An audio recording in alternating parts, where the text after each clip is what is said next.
আন্দোলন শুরু করো, এবার আন্দোলনে নামলে আমাকে ডেকো, আমিও যাব তোমাদের সাথে আন্দোলনে। সবাই খুশি তো? অন্নপূর্ণা ভান্ডার ঢুকে গেছে আজকে আগস্টের 3 তারিখ। 1 তারিখ ঢোকেনি, 2 তারিখ রবিবার ছিল, আজকে সোমবার 3 তারিখ ঢুকেছে তো সবাই খুশি নিশ্চয়ই। আরে ঢুকবে না ঢুকবে না সেই আশা সেগুড়ে বালি, কারোরই ঢুকবে না। জুন মাসে কিছু নারীদের দিয়ে সান্ত্বনা পুরস্কার করেছে, আর জুলাইতে কিছুদের দিয়ে সান্ত্বনা দিয়েছে, আর এইবার শুরু হয়েছে আগস্টে। যাচাই করতে হবে কারা যোগ্য, তাদেরকে ভেরিফিকেশন করে করে খুঁজে খুঁজে বাছাই করে করে বার করতে হবে।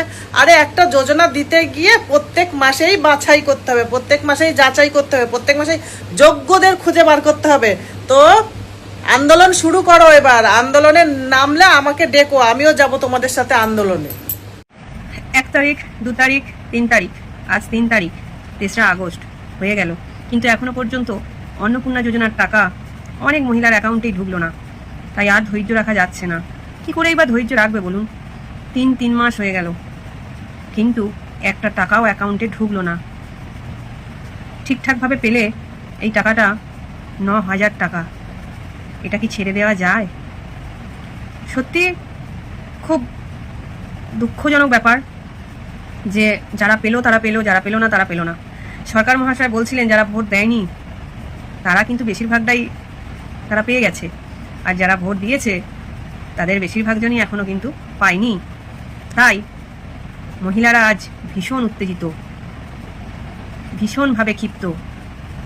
এটাই স্বাভাবিক নয় কি? চলুন কি বলছে মেয়েরা একটুখানি দেখে আসা যাক।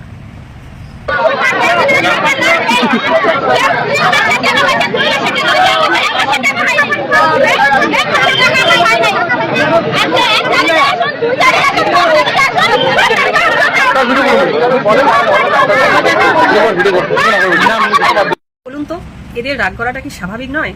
কারণ এরা যখন এই অন্নপূর্ণা যোজনার টাকার জন্য বারবার অফিসে ছুটে ছুটে বেরিয়েছে, তখন ওদেরকে বলা হয়েছে 1 তারিখে আসুন, 2 তারিখে আসুন, এরকম করে ডেট দিয়েছে। সেটা ওনারা কিন্তু নিজেরাই সেটা বলছেন।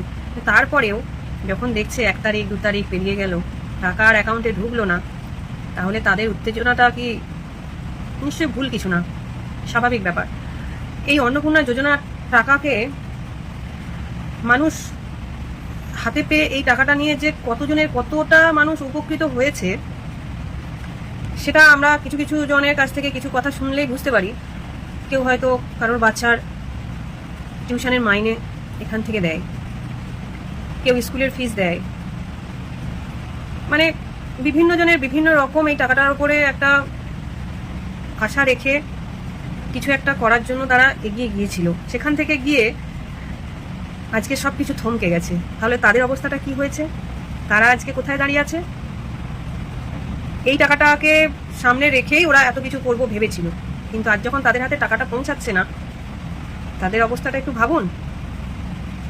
তবে হ্যাঁ, এটা হয়তো আমার বলাটা আর অপেক্ষা রাখে না, তবুও বলছি, আমি একজন সামান্য একটা জনসাধারণ, একজন ছোটখাটো একটা মানুষ।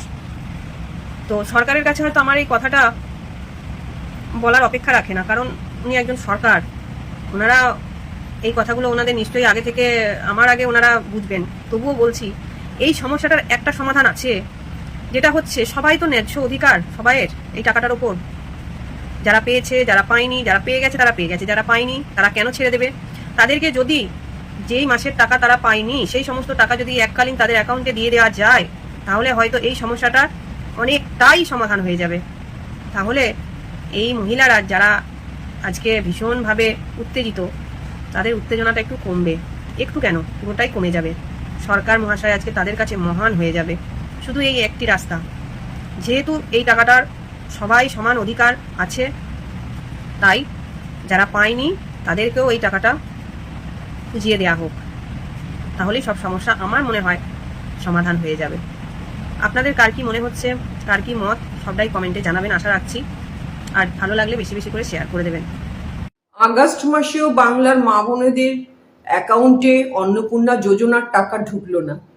দফায় দফায় তারা বিভিন্ন জায়গায় বিক্ষোভ দেখাচ্ছে। সত্যিই তাই, একেবারে মাথায় হাত পড়েছে বাংলার মা বোনেদের। 1,500 টাকা পাচ্ছিল যারা, ওই 1,500 টাকা দিয়ে কিন্তু অনেকেই ওষুধপত্র কিনে খাচ্ছিলেন। সেই টাকাটা 1,500 টাকা তো চলে গেছেই, আর 3,000 টাকার আশায় সরকারকে তারা ভোট দিয়ে পশ্চিমবঙ্গে আনলো। এই সরকার বলেছিল 3,000 টাকা করে আমরা তোমাদের অ্যাকাউন্টে জমা করে দেবো, আমাদের ভোট দাও। সেই কথা শুনে বিশ্বাস করে, অগাধ বিশ্বাস ছিল বিজেপি সরকারের ওপরে, এই সরকার যে এরকম ধোকা দেবে বাংলার মা বোনেরা তো সেটা বুঝতে পারেনি। তাহলে কি তারা আর সেই ভোটটা দিত? ভালোই ছিল, 1,500 টাকা করে পাচ্ছিল মাসে মাসে।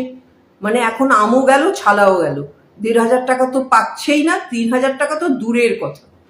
মুষ্টিমেয় কিছু মা বোনেরা এই টাকাটা পাচ্ছেন, বাকি মহিলারা তো কান্নাকাটি করছেন, মাথায় হাত, রাস্তায় রাস্তায় তারা চিৎকার করছে। কেন তাদের বলা হয়েছিল 3,000 টাকা করে দেবে? সত্যিই তো প্রত্যেকটা সবাই গিয়ে গিয়ে নরেন্দ্র মোদী, অমিত শাহ সবাই বলে এসছে লক্ষ্মীর ভান্ডার যারা পাচ্ছে তাদের অ্যাকাউন্টে ডিরেক্ট জমা হয়ে যাবে, তাদের আর কিচ্ছু করতে হবে না এই 3,000 টাকা পাওয়ার জন্য। সত্যি ভাবা যায় এই 1,500 টাকা দিয়ে যে কত মানুষের কত উপকার হতো মা বোনেদের, সেই টাকাটা তাদের একদম শেষ হয়ে গেল। মানে 3,000 টাকার মানে লোভে, মানে এটা তো একটা কথাই, মানে অতি লোভে তাঁতি নষ্ট, এটা বুঝে গেল বাংলার মা বোনেরা। 1,500 টাকাই পাচ্ছিল, ভালো ছিল, অনেক ভালো ছিল। তাই একটা কথাই বলবো, এইরকম মিথ্যে প্রতিশ্রুতি দিয়ে যেই সরকার ভোট কেনে খুব কিন্তু বিশ্বাসঘাতকতা করেছে বাংলার মা বোনেদের সঙ্গে। এর কিন্তু মানে মাসুল তো গুনতেই হবে, সময় মতো ঠিক এই মা বোনেরা ভোট বাক্সে জবাবটা দেবে। অদ্ভুত ধরনের 3,000 টাকা দেব আর প্রতিশ্রুতি দিয়ে সে প্রতিশ্রুতি রাখছে না, ভাবা যায়? 1,500 টাকাটার জন্য মানুষের কত উপকার হচ্ছিল, 3,000 টাকার লোভে তারা গিয়ে একদম মানে শেষ হয়ে গেল। বন্ধুরা, কেমন লাগলো এই ভিডিওটা? মতামত অবশ্যই জানিও। সবাই ভালো থেকো, সুস্থ থেকো। জয় হিন্দ, জয় ভারত, নমস্কার। সব অন্নপূর্ণা ভান্ডার কি তোমাদের ঢুকলো? আজকে তো 3 তারিখ আর একটা 36 হয়ে গেল। তো তোমাদের কি কার কার টাকা ঢুকলো একটু কমেন্টে জানাও। আদেও কি টাকা পাবো কি না এখনো পর্যন্ত বুঝতে পারছি না। তোমরা কি জানো তাহলে একটুকু জানাও, কারণ আর ধৈর্য রাখা যাচ্ছে না। 1 তারিখ থেকে হলো 2 তারিখ, 2 তারিখ থেকে হলো 3 তারিখ, 3 তারিখ থেকে হলো এখন মানে 3.5 তারিখ হয়ে গেল। ঠিক আছে, তাও কিন্তু এখনো পর্যন্ত অন্নপূর্ণা ভান্ডারের না কোনো কথা, না কোনো অ্যানাউন্স, না কোনো কিছু। আমরা তো কিছু বুঝতেই পারছি না যে আদেও অন্নপূর্ণা ভান্ডার কি বন্ধ হয়ে গেল। তোমাদের কি মনে হয়? আমার তো মনে হচ্ছে গেল অন্নপূর্ণা ভান্ডার বন্ধ হয়ে গেল। আমার তো তাই মনে হচ্ছে, কেন যদি পেতাম তাহলে 1 তারিখ নালে শনিবার, 2 তারিখে রবিবার, 3 তারিখ, তারপরে এখন এই বেলাটা 1:36 হয়ে গেল। কার কার অ্যাকাউন্ট চেক করলে আর কে অ্যাকাউন্ট চেক করে কে কার কার টাকা ঢুকেছে আগে বলো তো। আমার এখন খুব জানার দরকার আছে যে তোমরা পেলে কি না।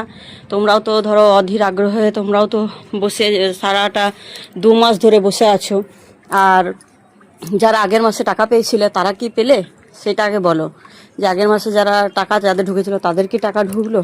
কারণ তাদের তো সব কিছু ঠিকই ছিল ধরো, হ্যাঁ, খালি মানে ব্যাংক খোলার অপেক্ষায় ছিল।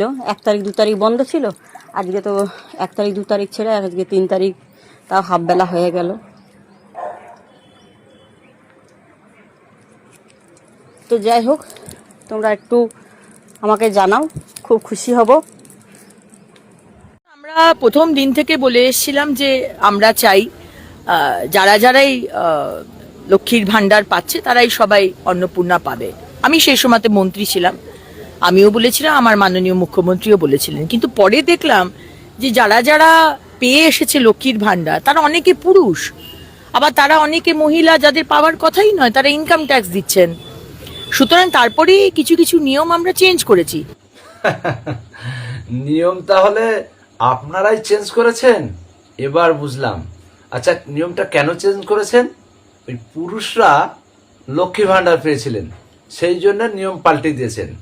আপনাদের এই যে সদিচ্ছা ছিল যে যতজন লক্ষ্মী ভান্ডার পেতেন প্রত্যেককেই আপনি অন্নপূর্ণা ভান্ডার দেবেন, এই যে আপনি নিজেই কিন্তু বললেন, এই সদিচ্ছাকে জন্য আপনাকে অবশ্যই ধন্যবাদ জানাই। তো সেটা দেওয়ার ইচ্ছা আছে, তবুও দিচ্ছেন না। তার কারণ দর্শাচ্ছেন যে পুরুষরা নাকি লক্ষ্মী ভাণ্ডার পেয়েছেন। আবার শুনেছি বা সংবাদ মাধ্যমে দেখেছি যে অনেকেই পুরুষ লক্ষ্মী ভাণ্ডার তাদেরকে পুলিশ ধরে জেলে পাঠাচ্ছেন। এমন কতজন হতে পারে? 5-7 জন, তার বেশি নয়। অথচ শুনেছি 30 লক্ষেরও বেশি নাকি পুরুষরা লক্ষ্মী ভাণ্ডার পাচ্ছিলেন। এটা লজ্জা। আমি বাঙালি হিসেবে লজ্জা বোধ করি। পুরুষরা কেন লক্ষ্মী ভাণ্ডার পাবে? আর সেই কারণে যারা এখন বঞ্চিত হচ্ছে, তাই বলে তাদেরকে বঞ্চিত করবেন? যারা লক্ষ্মী ভাণ্ডার পাচ্ছেন, যারা পুরুষরা লক্ষ্মী ভাণ্ডার পেতেন, অবশ্যই তাদের বন্ধ করেন। তাই বলে সেই অজুহাতে যারা আমাদের দিয়েই, আমি বলি আমাদের গোষ্ঠীতে কেউ এখনো পায়নি, কেউ পায়নি গোষ্ঠীতে। কেন পায়নি? নাকি পাকা ঘর আছে বলে। তো পাকা ঘর তো থাকবেই, এটা ভারতবর্ষ, অত ভিখারি দেশ এটা নয়। যে করেই হোক মানুষ একটা বাসস্থান করবে, তাই বলে সে সরকারি পরিষেবা থেকে বঞ্চিত হবে, এটা কোন দৃষ্টান্ত? আবার একই কারণে পাশের প্রতিবেশী সে মিথ্যে তথ্য দিয়েছিল বলে যে আমার ঘর নেই, ফর্ম ফিল আপ করার সময় সে বলেছিল, আর সেই জন্য সে পেয়ে গেছে। এই দ্বিচারিতা কেন হবে? তারপর ওই পুরুষ লক্ষ্মী ভাণ্ডার নাকি 30 লক্ষেরও বেশি, তাদের সাজা হয়েছে মাত্র 4 থেকে 5 জনের। একই অপরাধ করেছে তারা, 30 লক্ষই তো একই অপরাধী, তাহলে 30 লক্ষের কেন সাজা হচ্ছে না? আর যদি সাজা হয়েই থাকে, সবার সাজা হোক। আবারও অন্নপূর্ণা ভাণ্ডার নিয়ে ঝামেলা মহিলাদের, ঠিক আছে? হ্যাঁ, মানে কোন লেভেলে চলে গেছে। যাই হোক, তোমরা কারা কারা টাকা পেয়েছো অবশ্যই কমেন্ট করে কিন্তু জানিও। যেসব মহিলারা পেয়েছো অবশ্যই কমেন্ট করে জানিও। তবে অনেক মহিলাদের নাম বাদ গেছে যোগ্য অযোগ্য বিচার করে। সেখানে তো আর সাধারণ মানুষের তো আর হাত নেই, মন্ত্রী যেটা ঠিক মনে করবে সেটাই হবে। যাই হোক, এর মধ্যে কিন্তু অযোগ্য যারা, যেরকম যারা সরকারি চাকরি করে তাদেরকে অযোগ্য বলে ধরেছে, সেটা মানা যায়। কারণ তাদেরকে 5,000 টাকা করে অলরেডি সরকার মায়না বাড়িয়েছে। তারা চাকরি করছে, সরকারি মায়না নেবে, অন্নপূর্ণা ভাণ্ডার নেবে, এটাও তো ঠিক না। কিন্তু যাদের স্বামী চাকরি করছে, যাদের শ্বশুর পেনশন পাচ্ছে, তাদেরকে অযোগ্য বলে ধরেছে, এটা ঠিক ভালো লাগলো না। কেননা শ্বশুর কখনোই বৌমাকে টাকা দেয় না, আর স্বামীও কখনোই মায়না এনে বউকে দেয় না। যাই হোক, এসব মহিলারা কিন্তু হাউস ওয়াইফ। হ্যাঁ, এসব মহিলাদেরকে কিন্তু দিতে পারতো। যাই হোক, দিতে পারতো, আমি বললে তো হবে না, তবুও আমি বলবো দিতে পারতো। কারণ হিংসামূলক কথা এসে তো ফেসবুকে বলাটা উচিত না। আমরা চাই প্রত্যেকটা মহিলাই যেন পায়। এবার কথা হচ্ছে, আবারও আজকে একটা ভিডিও দেখলাম, বিজেপির এক কর্মী বলছে, মহিলা কর্মী, যে তিনি বিজেপির কর্মী এবং বিজেপিকে ভোটে জিতিয়েছে। শুধু তাই না, উনি পাড়ায় পাড়ায় গিয়ে সবার কাছে ভোট চেয়েছে, এই 3,000 টাকার কথা বলে ভোট চেয়েছে। উনি নিজের মুখে পোস্ট করছে যে 3,000 টাকা করে সরকার দেবে, বিজেপিকে যেন ভোট দেওয়া হয়। মানে বিজেপিকে ভালোবেসে ভোট দাও, এটা কিন্তু কেউ প্রচার করেনি। 3,000 টাকা করে বিজেপি দেবে, এটা প্রচার করে মানুষ ভোট কিনেছে। মানে কোন লেভেলে বিজেপি কর্মীরা কথাবার্তা বলছে, মানে ভাবার বাইরে, ঠিক আছে? যাই হোক, তারা বলছে যে শুভেন্দু অধিকারী নাকি এখনো পর্যন্ত যেসব মহিলাদের অ্যাকাউন্টে টাকা দিয়েছে তার মধ্যে কোনো বিজেপি কর্মীরাই পায়নি। সব বেশিরভাগই নাকি মুসলিমরা পেয়েছে, মুসলিম মহিলারা, আর হচ্ছে তৃণমূলের কর্মীরা, তৃণমূলের মহিলারা। না মানে সুব্রত দাদা তাহলে যেটা বলেছিল সেটা তাহলে সব ভুল, তাই তো? হ্যাঁ, সুব্রত দাদা বলেছিল হিন্দু মুসলিম, ওটা ওনার মনের কথা ছিল না, উপরের কথা রাগ করে বলেছিল।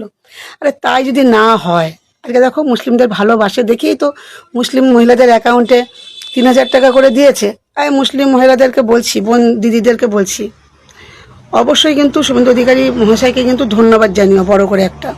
কারণ তোমাদেরকে নিয়ে বলেছিল যে তোমাদেরকে দেবে না, কিন্তু দেখো তোমাদের অ্যাকাউন্টে কিন্তু টাকাটা দিয়ে দিয়েছে। আর যেসব তৃণমূলের মহিলারা আছে তোমাদেরকেও বলছি, দাদা তৃণমূল থেকে বেরিয়ে গেলে কি হয়েছে, দাদার যে তৃণমূলের যে মহিলাদের প্রতি যে একটা ভালোবাসা, সেটা কিন্তু দাদার আছে। তাই দেখো তৃণমূলে যেসব মহিলারা আছে তাদের অ্যাকাউন্টেই কিন্তু 3,000 টাকা করে অন্নপূর্ণা ভাণ্ডারের টাকা দেওয়া হয়েছে। যদি আমিও এখনও পাইনি, ঠিক আছে, আমি এখনও পাইনি।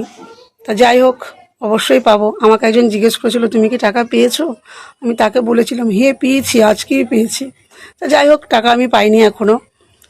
আর বিজেপি কর্মী মহিলাদেরকে বলছি, তাহলে বোঝো ঠেলা, দাদা যে কতটা ভালোবাসে আমাদেরকে, তাই জন্য আমাদের অ্যাকাউন্টে দিয়েছে, যদিও আমাদেরকে দেয়নি, ওই তৃণমূল মহিলাদেরকে বলছি। তো যাই হোক, এটাই হচ্ছে দাদা। দল ছাড়লে কি হয়েছে, দলের প্রতি যে একটা ভালোবাসা সেটা কিন্তু দাদার রয়েছে, সেটা দাদা কিন্তু বুঝিয়ে দিল। দাদা হয়তো দল ছেড়ে চলে এসছে, আর তৃণমূলের মহিলারা হয়তো দলে রয়েছে, ঠিক আছে। যাই হোক, দাদাকে সম্মান করি, দলে থাকতেও সম্মান করেছি, শ্রদ্ধা করেছি, এখনও অন্য দলে চলে এসছে, সম্মান করি, শ্রদ্ধা করি। আর শুভেন্দু দাদা, তোমাকে বলছি, আমি কিন্তু অন্নপূর্ণা ভাণ্ডারের টাকা যদি না পাই, তোমাকে নিয়ে কিন্তু ভিডিও করব, ঠিক আছে। এটা কিন্তু তোমাকে কিন্তু বলে দিলাম, যদিও আমি এখনও চেক করিনি পেয়েছি কিনা অ্যাকাউন্টে, তবে আজকে চেক করবা, যদি পাই অবশ্যই ভিডিও করে তোমাকে পাঠাবো ভিডিওটা। তো তোমরা কি বলো, কি বলো? শুভেন্দু দাদা যা বলে মন থেকে বলে না, একটু রাগ করে বলে, সেই রাগটা তোমরা মেনে নিও না। শুভেন্দু দাদা আমাদের ছিল, আমাদের আছে, আমাদেরই থাকবে, বুঝতে পেরেছো?